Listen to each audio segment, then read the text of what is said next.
Yeah, you know you guys don't usually like this one, but I don't care. I'm gonna give it to you anyway, because this is real life, trader life. Gotta find time to make these uploads. Walking past a client's house right now.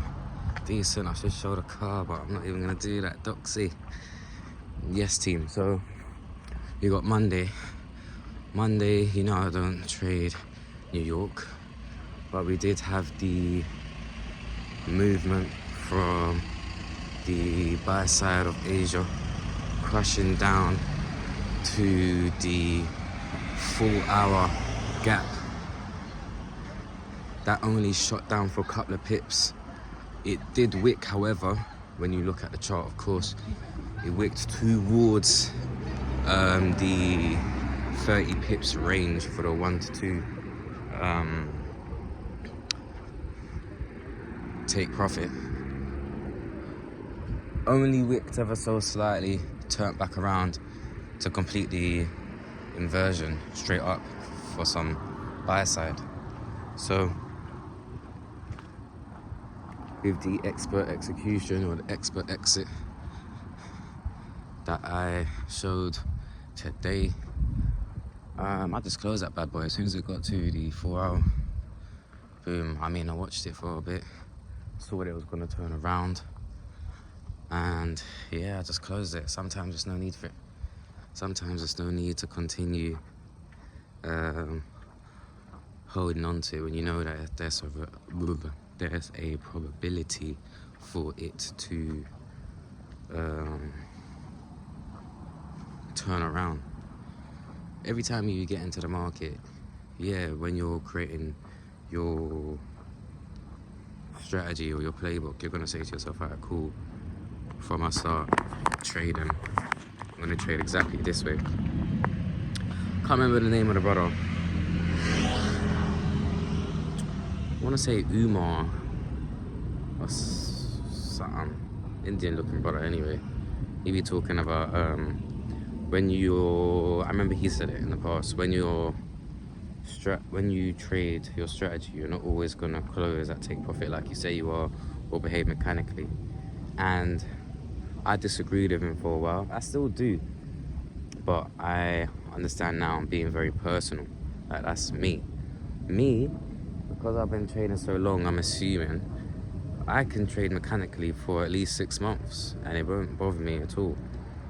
With regards to my execution won't change regardless of the life stuff or whatever is happening or going on. Do you know what I mean? I'm still gonna be able to execute.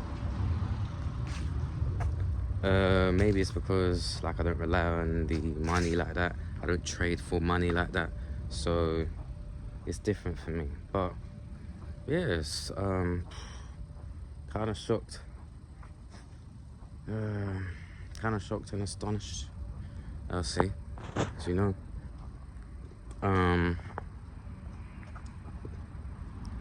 Certain traders do the same, but and then they have a reason or an excuse called life or something like that. Then they'll decide to change their risk management. Maybe instead of risking 50 squid, they're going to be risking 150 squid. When you increase it, take a loss, then you decrease it, it just messes up your numbers.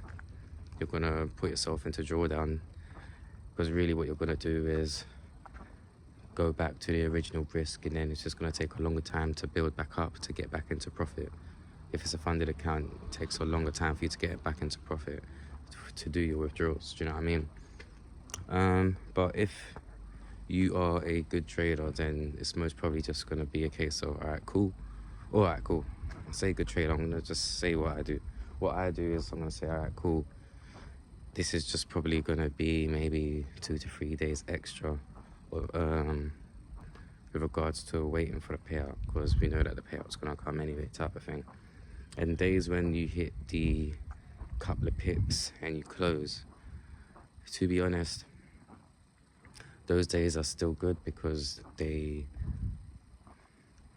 the complete opposite to the trades where the price will move in your direction one way and then turn around. Yeah, cool. So obviously that's our execution, moving to a trade, and then it's gone down. That's cool. But and then that happens or can happen quite frequently. So when that does, or if it does, that's on the negative side. So this example here, or today, for example, where we've hit our trade, boom, closing a couple of pips. And I say a couple of pips, it's been like 15, 20 pips. That's the same thing, but on the opposite side. So really and truly, where you take your little scratches on your losing side, you take your little scratches on your winning side as well. So it all averages and it all balances over time. The main thing to remember is it's the beginning of the week. So when you're trying to remain stoic or practice stoicism, practice stillness, then you're going to be using the power of foresight. Foresight's going to show you, okay, cool, I've got till Friday to make this money, and it's Monday. That's the beginning. So you therefore have no real reason to be acting as if you're struggling or you're getting through it or anything of that nature, to be honest, because you know when you're starting a week, or let's say if you're starting a prop firm, and you take the loss, you're gonna feel like doo-doo. Like, it's not a nice feeling.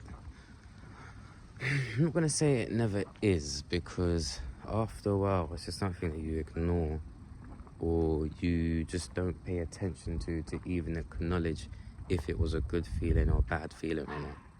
You smell me? I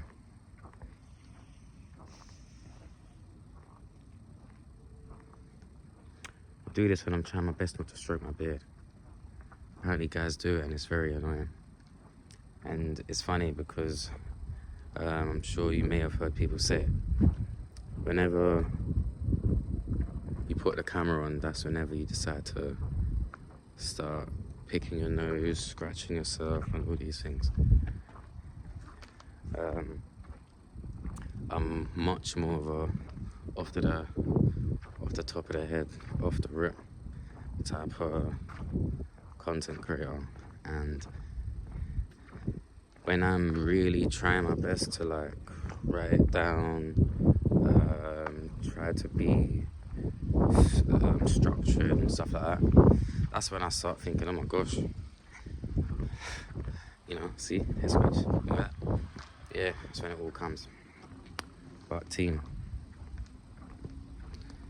I'm just sharing the wisdom as I walk.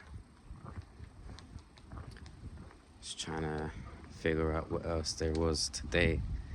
New York session on a Monday, I don't touch it. So of course, I've got nothing to say about it. That actually took quite a long while. Took some discipline. I usually trade London and New York religiously, and yeah, I'll just cut that out. And to be fair, because of my busy schedule, it actually does work well. Today, like, I just spoke to a student. I just saw him and he was like, oh, are you free tomorrow? I was like, yeah, I've just got a meeting, that's about it. He's like, okay, cool, after the meeting, contact me. So, this meeting is the off-the-chart business. So it has nothing to do with trading. That's where it gets annoying, because I'm like, oh man, I would much prefer to have my time early for my trading students. But as I'm getting older, I'm realizing that's just a want, not a necessity, because I already clocked this thing. Right now, I'm just moving mechanically. And you have, if you're watching this too, you've clocked it too. If you're trading and you've got your playbook, you've clocked it already. So all you're doing is executing. That's your job, execute, and that's it. You feel me? And notice with that, there's no effort or pressure or forcing. Yeah, it's just autonomous sort of done, regardless as to whether it's good or bad. There is no good or bad, it just is. You execute and you close. You feel me? You execute and you exit. That is it.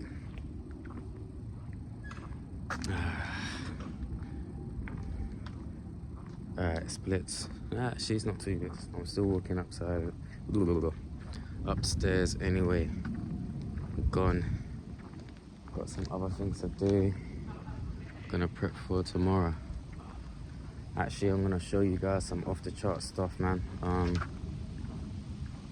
gonna give you guys some training progress in the next one. Yeah, I said it now. Students, thank you for your time.